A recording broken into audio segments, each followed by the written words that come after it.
Williston, moving southeast at 5 miles an hour. Hazard, 60 miles an hour, wind gusts and quarter-size hail. Source, radar indicated. Impact, hail damage to vehicles is expected. Expect wind damage to roofs, siding, and trees. Locations impacted include Ocala, Rainbow Lakes Estates, Fort McCoy, Salt Springs, Juniper Springs, Citra, Lynn, Lake Delancey, Spare, and Anthony.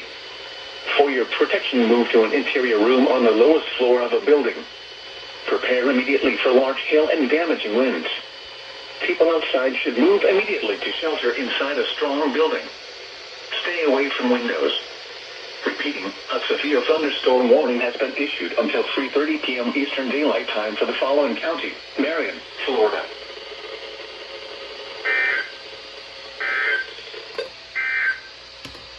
Heat advisory remains in effect from 11 a.m. this morning to 7 p.m. Eastern Daylight Time this evening.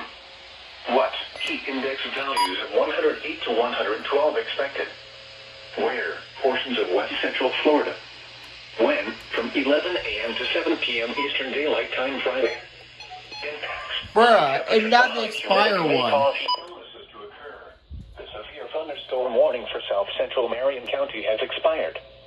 The severe thunderstorm which prompted the original warning has been replaced by a new severe thunderstorm warning for much of Marion County. Repeating, the severe thunderstorm warning has been allowed to expire for the following county: Marion, Florida. Heat advisory remains. Ooh, we're under a 20% now. Yeah, weak shear will limit the storm organization and preclude the need for a severe thunderstorm watch. So what? Yo, do that now. Of course. What does preclude even mean?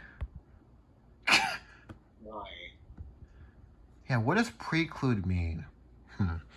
Huh, wow, another SVR. And guess where? Marion, huh? Who would have expected that? I would have never expected an SVR from Marion. Nah, bro. Never would have expected that. But they issued it to replace the original warning. That makes sense. Bruh.